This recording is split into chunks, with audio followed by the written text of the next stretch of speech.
siang ini kita berdoa lagi ya. Teman-teman bisa bikin berdoa. Siapa? Berdoa.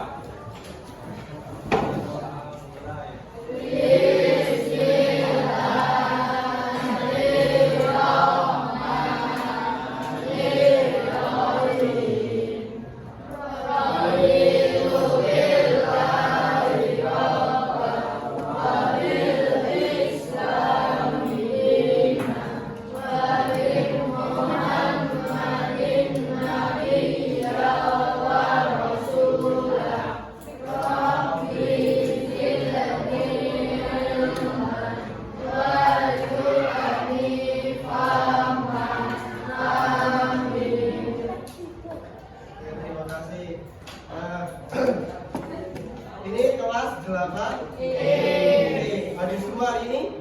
Iya. Siapa yang hadir? Aku.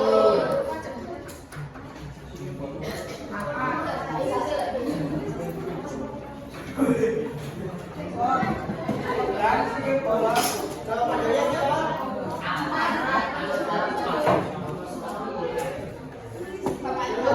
Siapa lagi? Udah.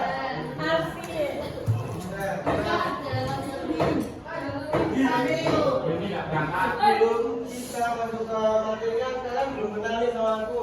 Udah kenal? Belum. Ya. Kenalin, aku juga Budi Hartono. Aku mahasiswa yang sedang magang di SMP Negeri 2 Mertoyudan ini. Nah, di sini aku magang untuk belajar mengajar anak SMP dalam pelajaran bahasa Indonesia. Nah, nantinya mungkin 1 atau 2 pertemuan besok bersama aku dan selanjutnya bersama Bu Canggi. Paham? Nah, misal di kelas kalian bisa panggil saya Pak Yuga, kalau di luar bisa Kak Yuga boleh, Mas Yuga boleh, seperti itu ya. Nah, tujuannya saya bikin video apa? Karena saya ingin tugas dari kampus, jadi supaya memenuhi tugas dari kampus untuk membuat video kegiatan pembelajaran di kelas. Ya, paham?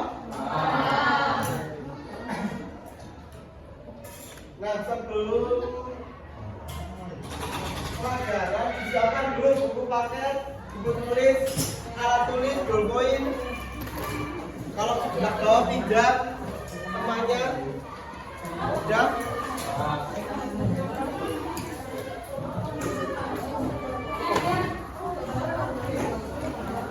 Dan kalian ada yang sudah baca buku paketnya, sudah mulai baca-baca kemarin? Sudah? Udah yang belajar baca-baca dikit-dikit? Belum. Nah, sekarang pertemuan kali ini kita akan belajar tentang mengenal teks laporan hasil observasi. Ada yang sudah tahu teks laporan hasil observasi itu apa? Ada yang tahu?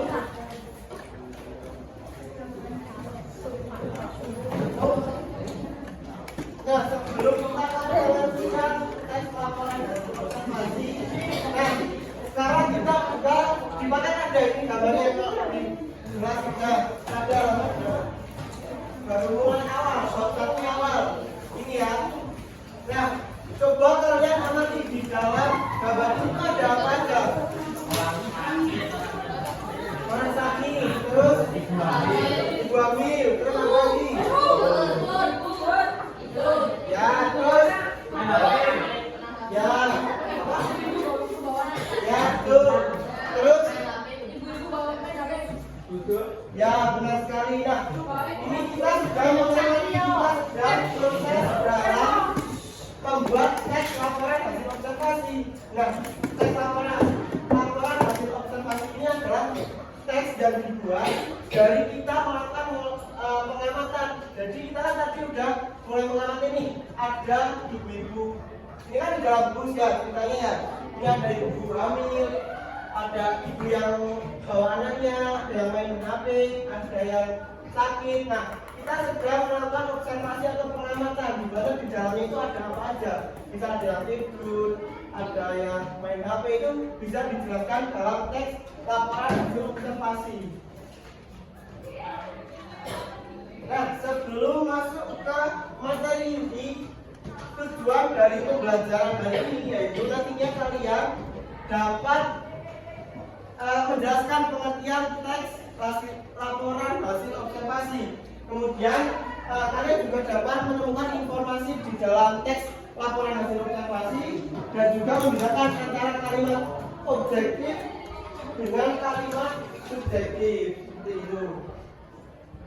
Selanjutnya ke pengertian. Ada yang mau membacakan? Kamu mau membacakan? Kamu baca pengertian teks laporan hasil observasi. Balik ya.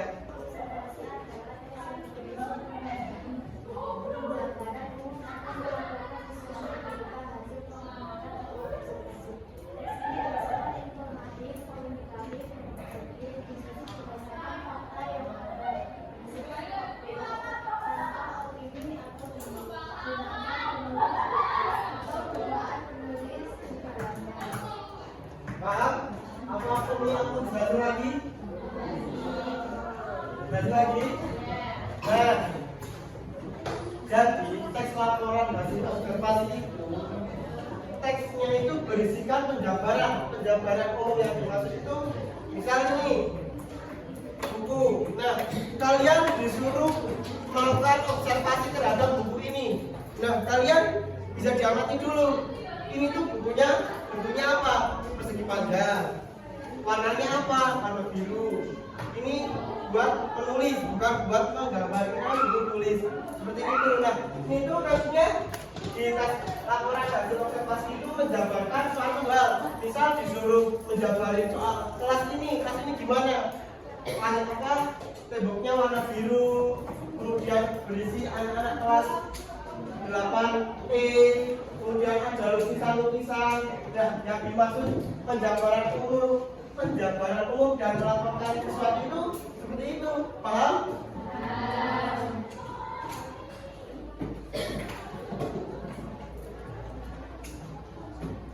Nah, kemudian tujuan dari teks laporan hasil observasi. Nah, tujuan adanya teks laporan hasil observasi ini nantinya ini tuh bertujuan untuk melaporkan hasil pengamatan kita. Misalnya kita mengamati ruang kelas ini.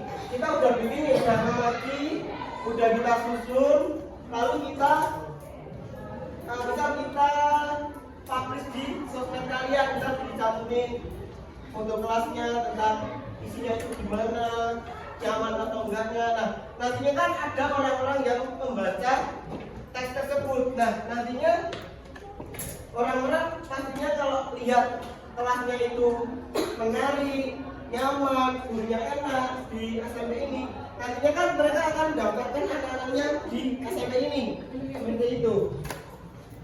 Nah, kemudian kan tadi sudah memberikan informasi, bisa kan tadi berupa ruang kelas ya, bisa juga alam, fenomena alam, misal ada gempa, ada banjir. Nah, namun kita kalau mau bikin teks laporan hasil observasi harus benar-benar mengamati apa yang ingin kita tulis supaya apa itu dapat dipertanggungjawabkan. Kalau misalnya kita nulis tentang berita ada titik kemarin misal di daerah depan SMP ini, tapi kita nggak datang nih, kita nggak tahu informasinya apa, kejadiannya gimana, kita lalu mengada-ngada. Nah, itu nanti apabila orang-orang membaca kan itu mereka nggak tahu, mereka cuma baca kan tetap percayalah sama apa yang kalian tulis. Nah, itu tidak boleh, karena itu nanti misal orang yang baca itu lihat ini gini-gini terus ceritain ke orang, ternyata orang itu lebih tahu dan ceritanya bukan seperti itu kan salah. Jadi itu menyebar hoax kan, ya kan? Benar? Ya, seperti itu. Nah, sekarang ciri-ciri teks laporan hasil observasi. Nah, yang pertama itu objektif, sifat objektif. Nah, seperti yang aku sampaikan tadi, objektif yang dimaksud itu berdasarkan fakta asli. Misal kita mengamati ruangan, ya kita mengamati berdasarkan mengamati ruangan yang kita ingin buat jadi teks laporan hasil observasi. Nggak boleh tanya-tanya ke teman kalian, misal teman-teman udah pernah di sini, kita mau bikin laporan tentang teks apa ya? Misal wisata Borobudur, kalian belum pernah datang nih, kalian bikin cuma modal tanya ke teman, itu nggak boleh. Kita harus benar-benar datang ke tempatnya supaya apa? Supaya dapat dipertanggungjawabkan nantinya. Kemudian yang kedua itu bersifat universal dan menyeluruh. Nah, jadi kita bisa semuanya itu kita bisa bikin teks laporan hasil observasi. Misal kita observasi tentang lapangan sekolah di SMP Muhammadiyah, siswanya itu juga bisa. Jadi itu nantinya tentang ciri-ciri, misal kalau lapangan itu ciri-cirinya luas, di samping sana dikelilingi ada pohon kelapa, pepohonan lainnya, ada dua bawahnya.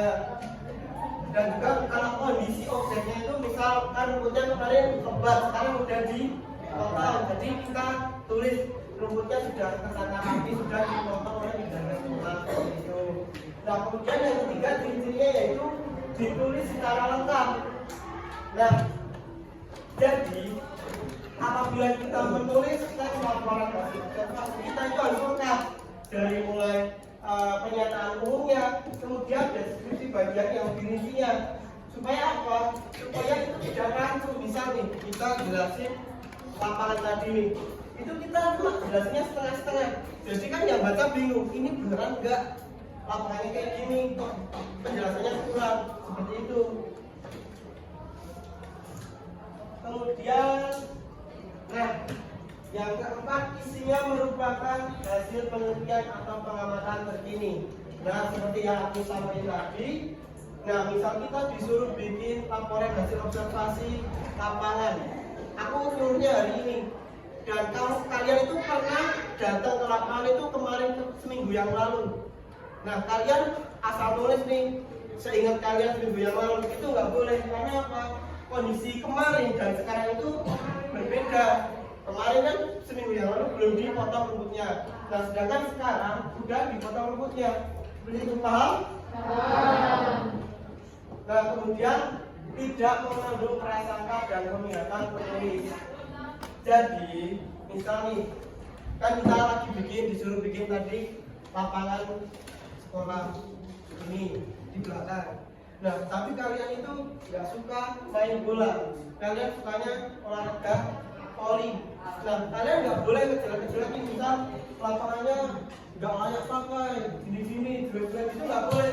Jadi kalian harus sesuai pengamatan kalian seperti apa, dan itu yang kalian tuliskan, tidak boleh membuat yang lain-lain. Seperti itu. Kemudian menggunakan bahasa baku dan istilah keilmuan. Jadi tujuannya menggunakan bahasa yang baku itu yang pertama supaya mudah dipahami. Kedua, apa? Yang tahu? Yang tahu? Apa? Ya, dibaca juga bisa. Supaya menarik juga bisa. Seperti apa?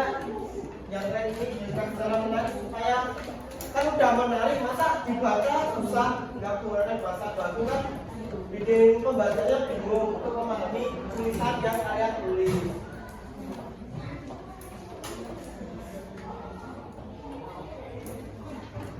Nah, kemudian sifat teks laporan hasil observasi itu yaitu objektif.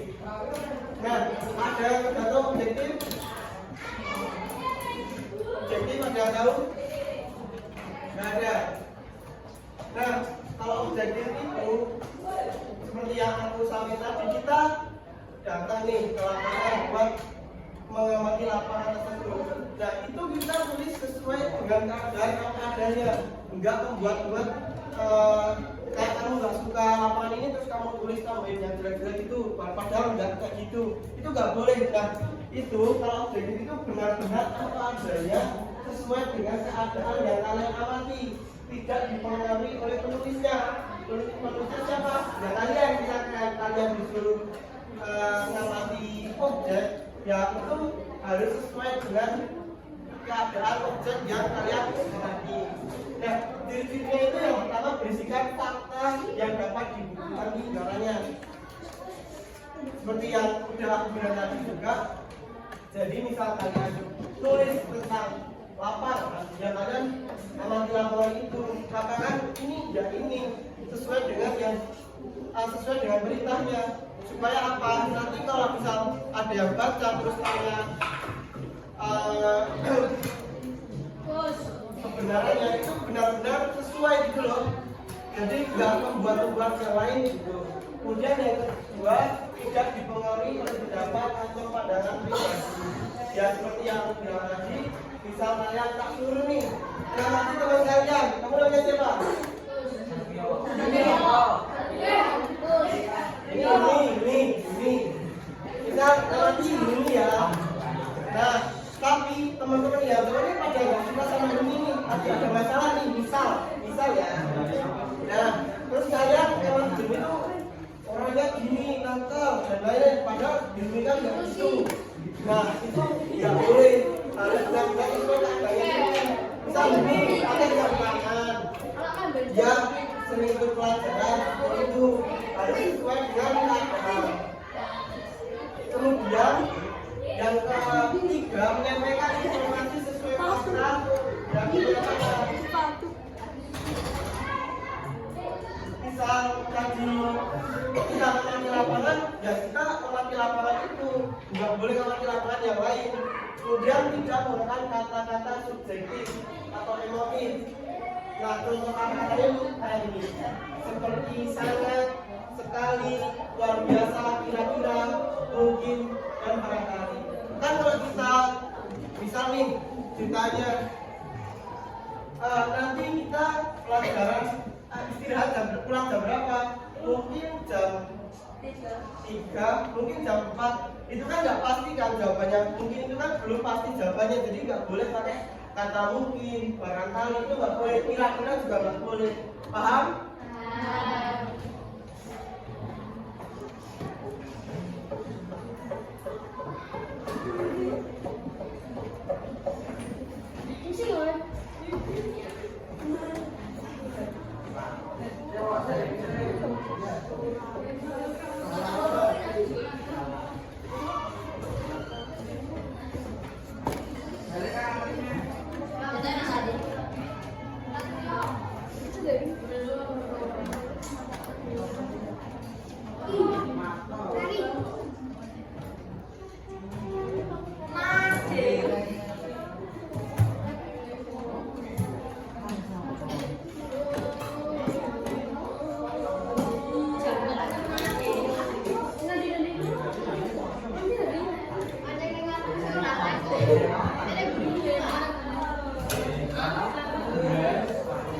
Nah, kemudian ada lawan dari objektif, yaitu subjektif.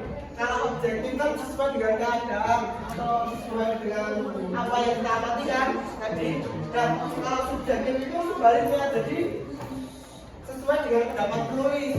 Misal aku nggak suka nih sama Hilmi, nah itu aku tulis sesuka aku, karena itu subjektif. Nah, tapi di dalam teks laporan hasil observasi itu kita nggak boleh menggunakan kata-kata yang subjektif atau sesuai dengan pendapat penulis, itu tidak boleh. Jadi harus sesuai dengan apa yang kita amati. Dan contoh kalimat subjektif itu yang pertama mengandung pendapat penulis seperti yang tadi yang jelasin ya. Misal aku nggak suka sama Yuni, apa aku gitu yang diamati, nggak boleh. Kemudian yang kedua itu menggunakan kata-kata yang menunjukkan perasaan atau pesan. Nah, kalau pesan kan itu bersifat kayak misal kesan aku ke orang lain, gitu kan berarti pendapat penulisnya seperti itu. Kemudian ada bersifat relatif juga, jadi kayak belum pasti gitu, yang mana beda-beda relatifnya. Yang keempat, tidak didukung oleh data dan atau bukti konkret, hanya berdasarkan pesan atau perasaan penulis saat itu.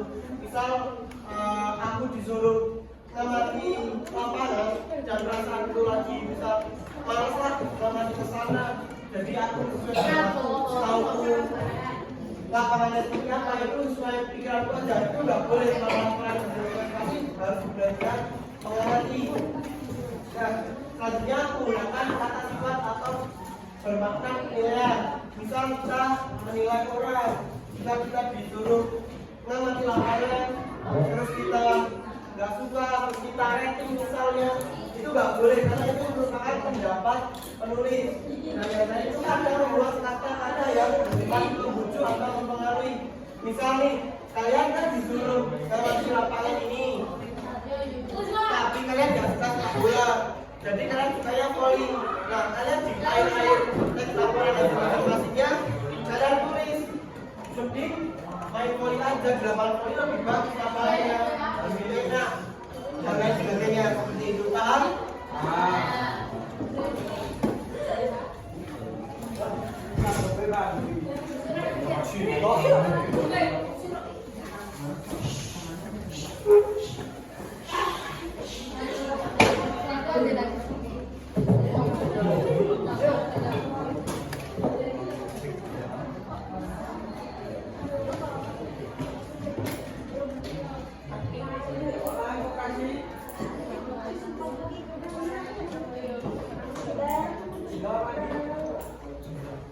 Dan sekarang kalian baca bagian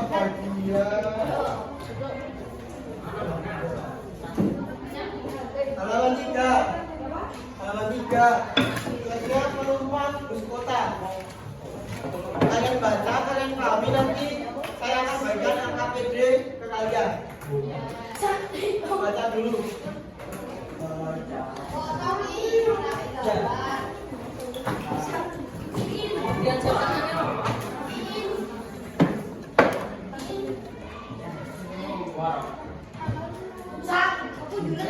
Semuanya berapa?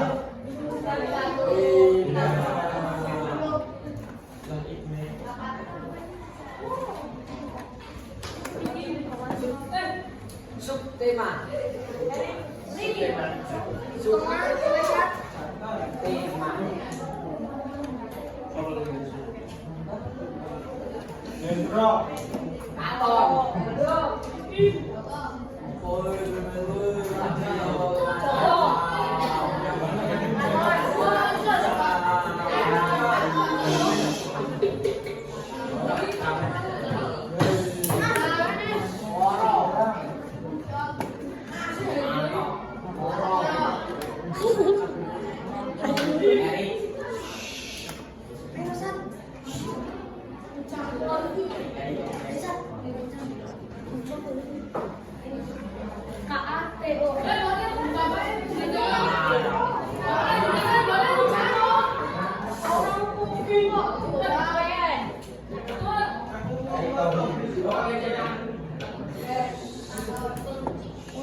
Namanya siapa?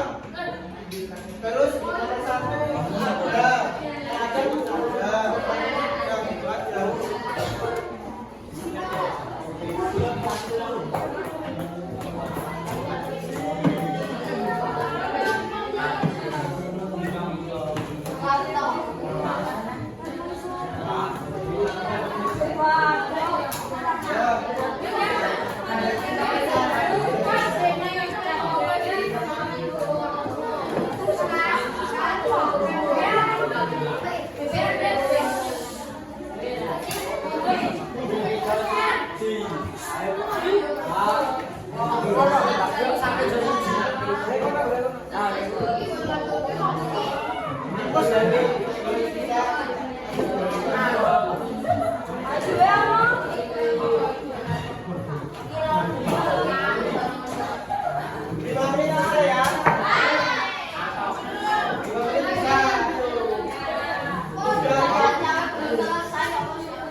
Jangan lupa nama, nomor, terus kelas.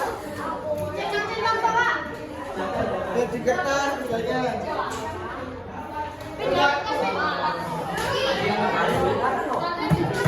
Gak usah dibikin tabel kelamaan. Langsung satu ada atau tidak semuanya.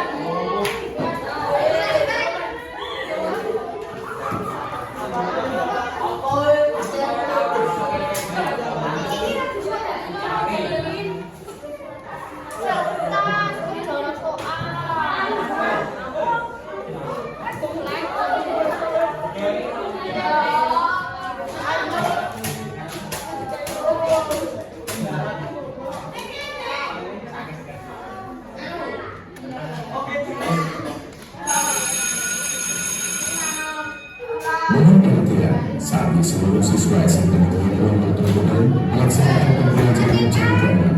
Sesungguhnya pelajaran ini untuk bermanfaat selama masa depan. Selamat mengikuti pembelajaran ujian agama. Terima kasih.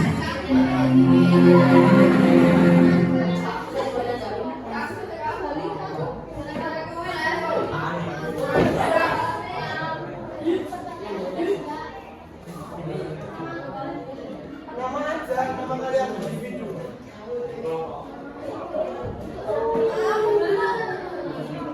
Aku tulis nama,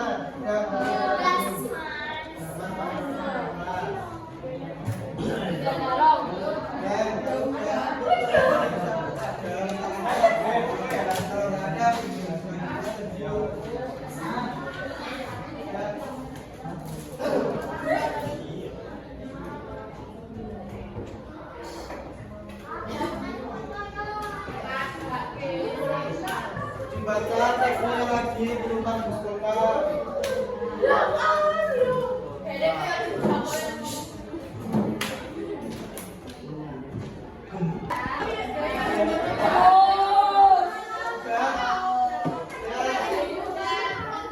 Jangan aku bagi lagi buat KTP yang 3 B. Jadi kan jangan A. Bagian kita cari kalimatnya ada nggak di dalam bacaan teks ini. Nah, selanjutnya tugasnya ini nanti kalian kerjakan ini nggak apa-apa. Nanti kalian baca ada kalimatnya, ada kalimat, ada 1, 2, 3, 4, 5. Jadi ada objektif sama subjektif. Jadi nanti kalian baca ini termasuk objektif apa subjektif. Aku jelas balik lagi kalau objektif itu apa. Ada yang ingat barusan aku jelasin? Masa nggak tahu?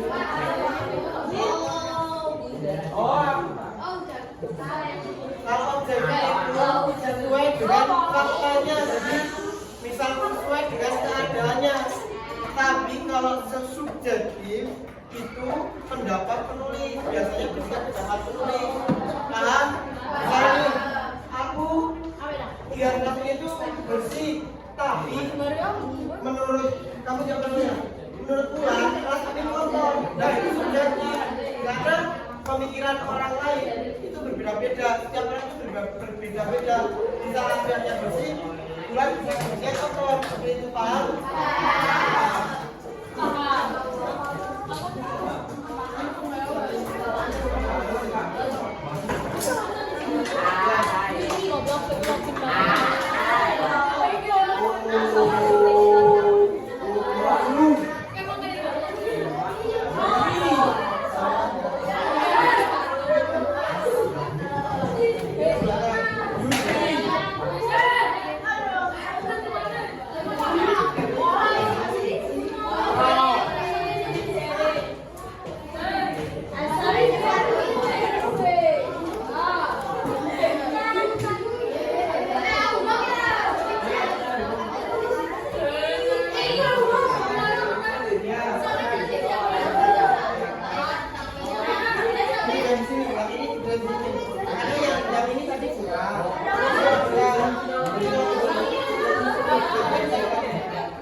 Dek, kan saya di sini karena ini cukup.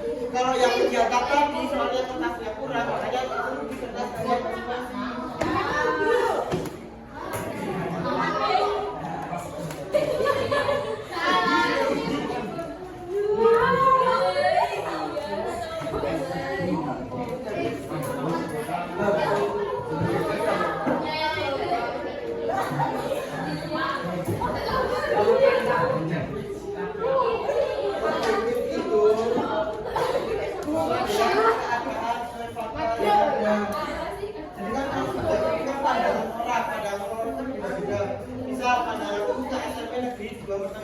Baru masuk ke sini sekitar 2 bulan.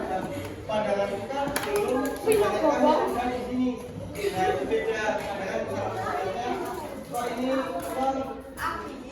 menurutku kelasnya bersih-bersih, tapi menurutku kamu yang udah tahu semua warna itu kotor. Berapa ada yang kotor? Namanya kamu aja. Ya bahasa diisi ya kamu. Dicoret aja.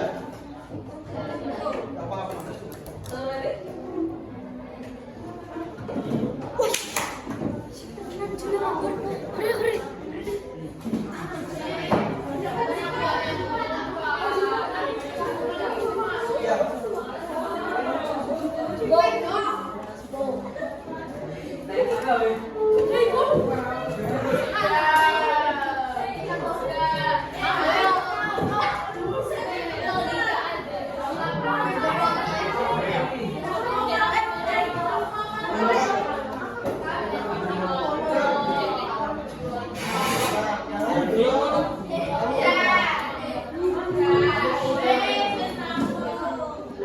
Sudah selesai?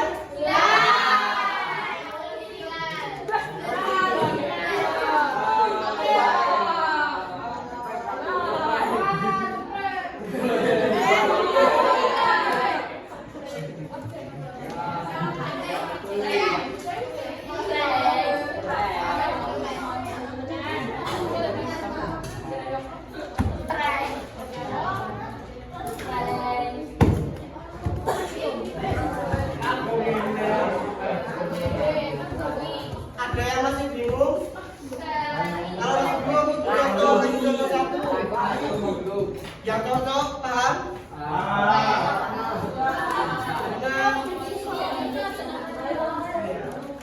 jadi gini, di dalam bacaan teks judulnya penumpang ibu kota itu ada salah satu kalimat yang memberikan suasana di dalam bus itu sangat menyebalkan dan membuat kesan.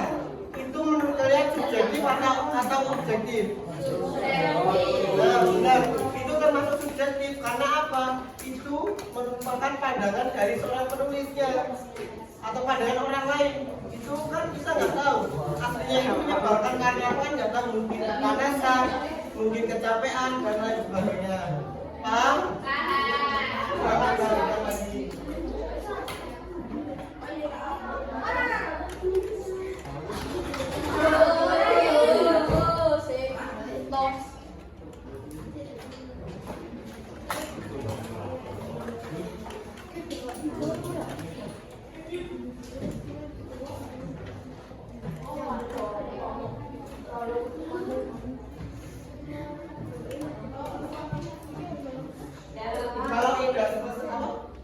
Kalau udah selesai, nanti kan tadi aku suruh yang pertama di lembar kertas, nanti yang kedua dimasukin ke dalam lembaran kertas pertama.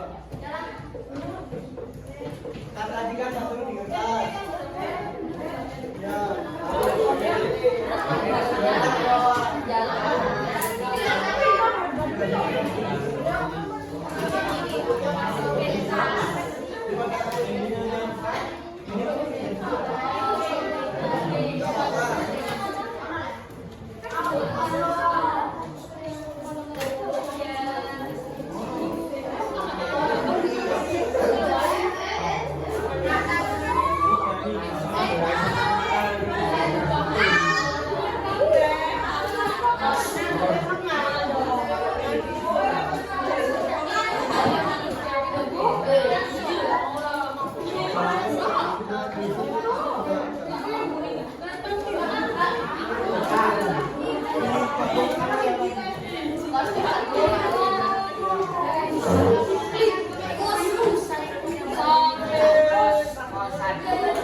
Sudah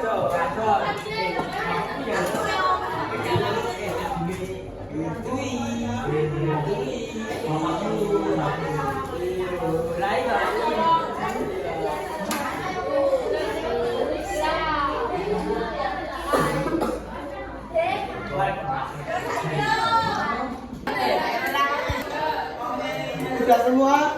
Oke, sekarang kulit.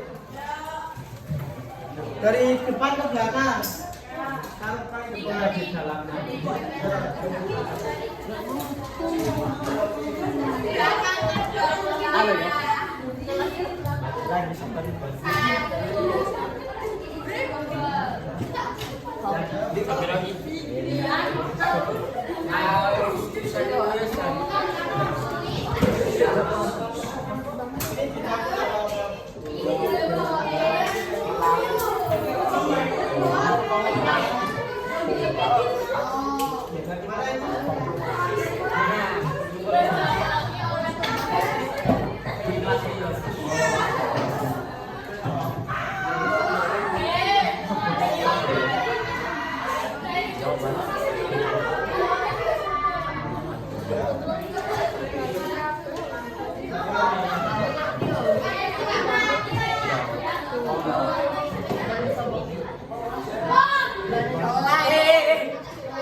Tapi udah mengenal pengertian, ciri-ciri, sifat.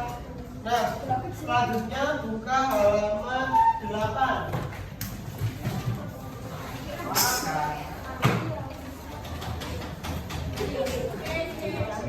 Nah, pada yang bawah itu yang bawah. B. Mengenal topik dan gagasan utama dalam teks laporan hasil observasi. Ada yang udah tahu perbedaan antara topik dan gagasan utama? Ada tahu? Gak ada yang tahu sama sekali? Benar?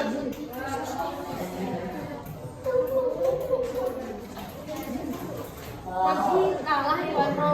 Nah, kalau topik itu berarti besok ketemu bercanda kan nggak tahu nanti yang kena aku dong. Topik itu adalah pokok pembicaraan secara keseluruhan. Jadi misalnya kita disuruh bikin tes atau tentang ruang kelas. Nah itu topiknya itu ruang kelas, itu termasuk ke dalam topik. Nah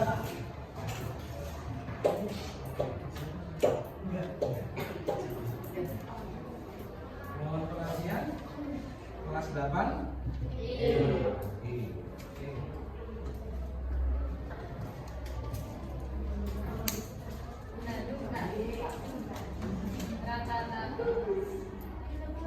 Mas.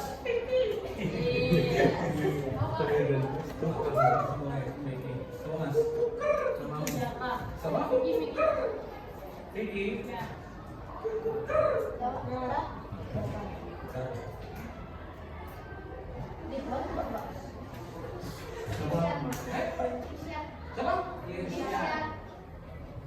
Oke, anak-anak, yang pertama mengenai kedisiplinan, mengenai rambut, ini sudah beberapa anak kami datangi. Anak-anak jangan bersalah sangka, ya. Kemarin beberapa waktu pertemuan orang sudah saya sampaikan.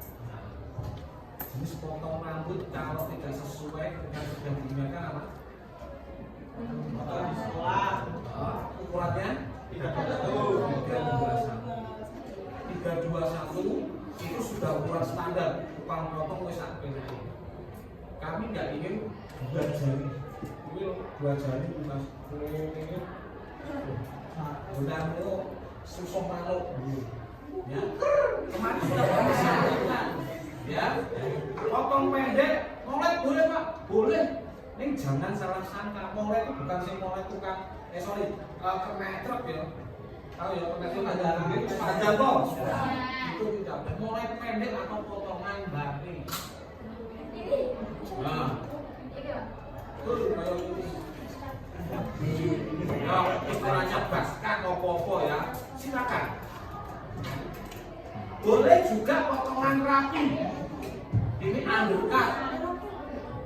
Ya, kayak si Gibran, kayak itu baskan tapi yang besar.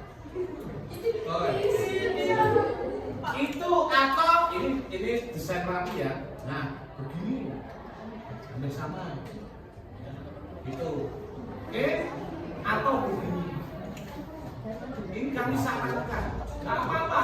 Tapi minimal itu undercut. Undercut itu tadi yang kedua. Undercut itu begini. Jadi sini tipis orang ini tok jadi ini loh Mas. Itu. Ya. Ini nanti akan dikotakan di tata tertib. Bilang-bilang orang tua, silakan pilih model apa. Tetapi kalau diingatkan tetap tidak potong, ya mohon maaf aturan sekolahnya itu 3, 2, 1. Kalau dikatakan gundul ya terserah, karena kita sudah ingatkan. Terus sudah kemarin pertemuan orang tua ngomong ada apa Mas? Nah, ya mantap tuh ingat tuh. Paham ya? Itu ya? Oke? Dipahami ya? Jadi kelas 8E ada 3 fikih, zakat sama infak. Hari ini pulang sekolah potong sudah selesai, tapi besok datang sudah. Ya. Tapi kalau misalnya besok tidak, ya Kamis siap dipotong tukang potong. Itu ya. Oke. Dan yang kedua, siapa ketua kelas ini? Oke. Sekretaris siapa? Oke. Mulai besok, ya karena ini sekaitan dengan erator. Mulai besok tolong. Istirahat pertama, baik entah ketua kelas atau sekretaris, ke BK untuk nyatet absennya siswa tidak masuk. Baik itu sampai izin awal. Ya, karena absen nanti tidak bisa dibohongi. Ya, langsung masuk. Di sana ada buku besar absensi, silahkan diisi. Kalau di sini bawa catatan kecil siapa yang tidak masuk. Di sana sudah ada daftarnya. Oh ini, saking tulis S, centang I, centang S. Gitu ya Mas? Ya, itu tugasnya hanya sekretaris atau ketua kelas. Tapi kalau ketua kelas bilang wakilnya Mas, request itu malah nggak apa-apa, silakan. Yang penting perwakilan kelas ini mengajar. Ya, begitu ya. Oke, terima kasih.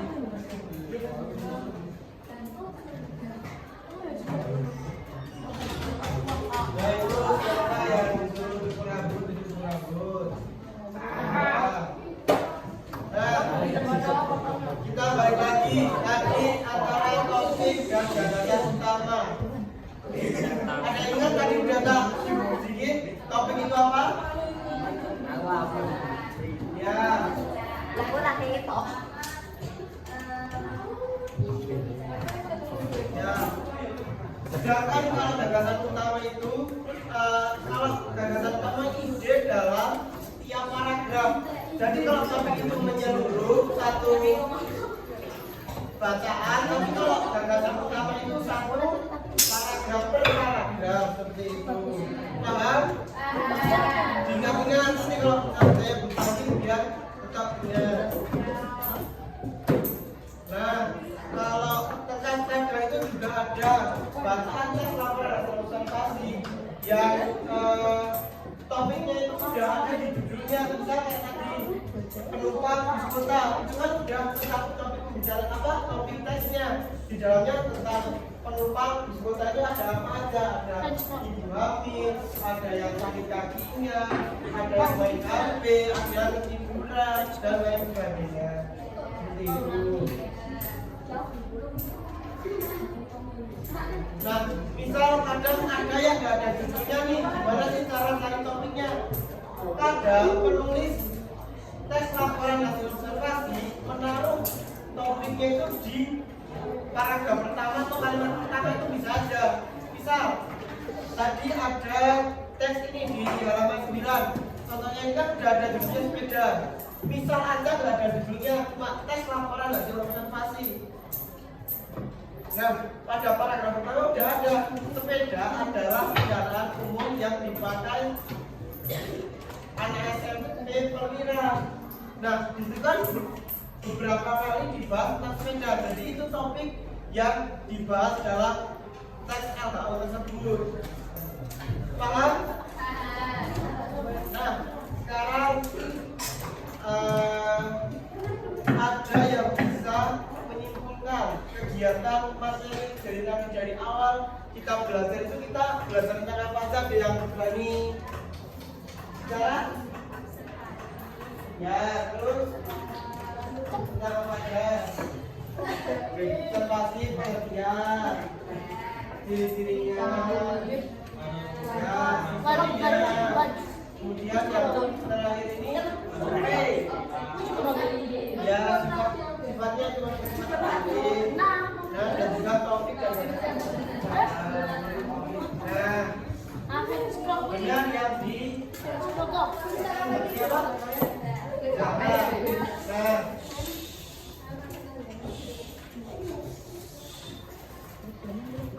kita hari ini sudah belajar tentang laporan hasil observasi bagian awal.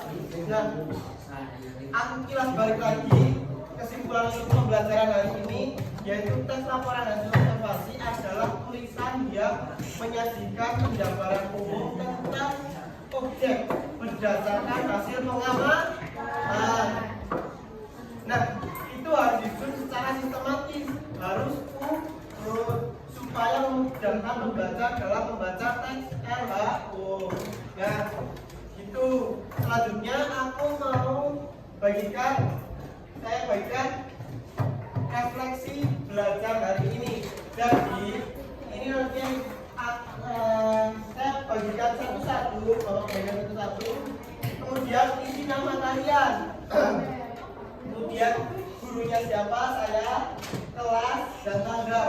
Jadi ini perasaan kalian pada saat kegiatan belajar bahasa Indonesia bersama saya. Paham? Nah, gitu aja. Ini nanti ada hal yang saya pelajari hari ini, boleh diisi, boleh enggak. Tapi masa ya udah lupa baru aja tak singgung. Ya, gitu aja. Dan juga ada komentar untuk guru, misal cara ngajarnya terlalu cepat atau gimana, disampaikan aja.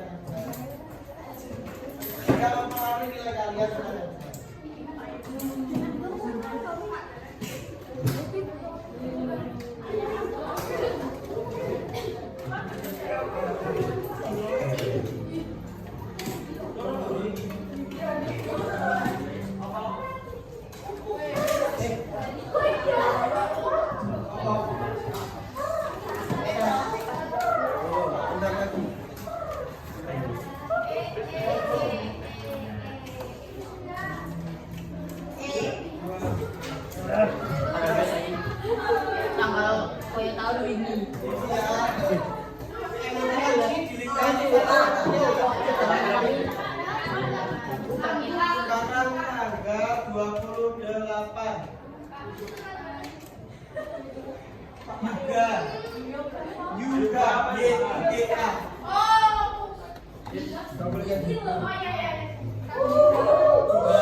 Pak, tanggal 28 Pak. Ya.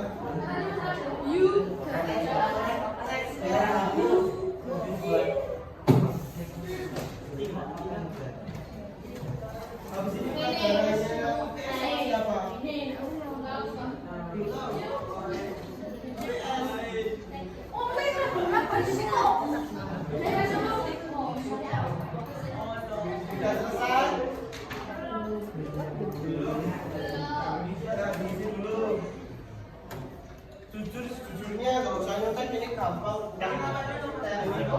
Iya sama kamu. Nanti itu menjadi bahan evaluasi saya dalam pembelajaran selanjutnya supaya bisa menyesuaikan dengan kalian. Misalnya pelan-pelan gitu ya, saya menyesuaikan seperti itu.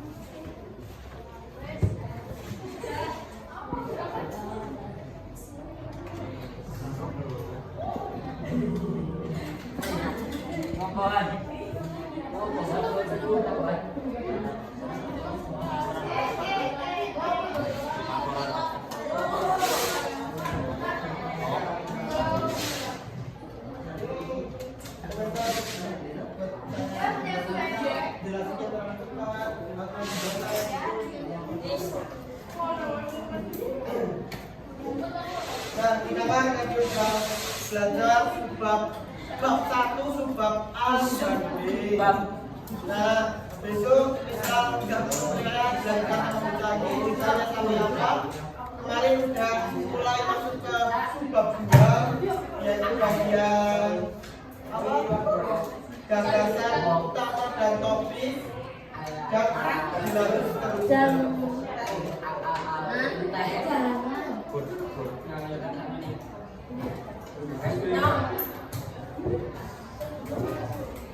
udah jujur putih baju.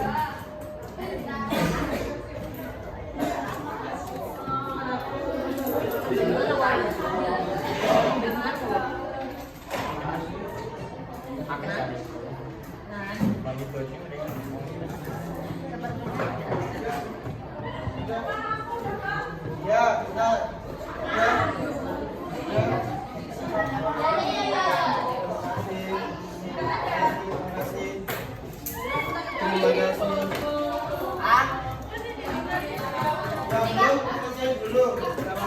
ya.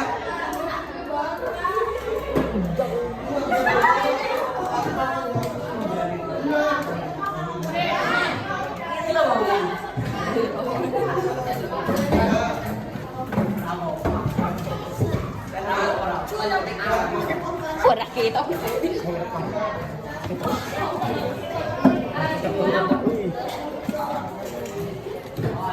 Kita lagi ngobrol.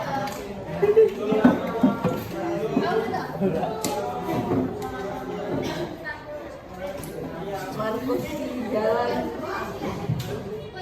naik. Markus saya.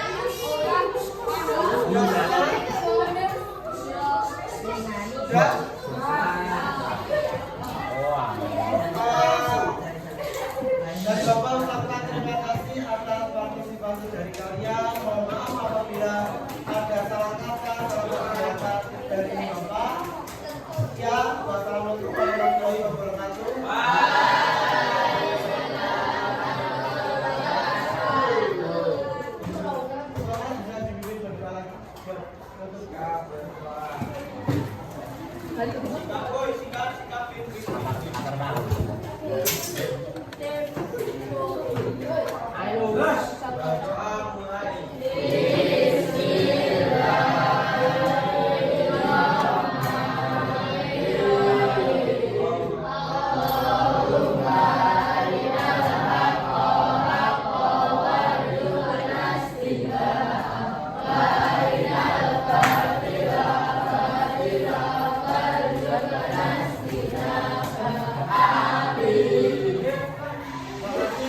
Dilanjutkan buat ini ya, apa?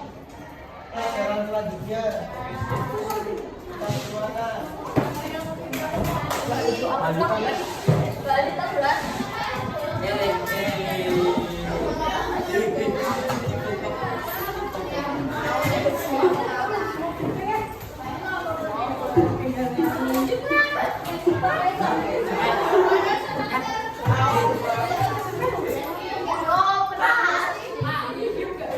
Dimatiin nggak Pak?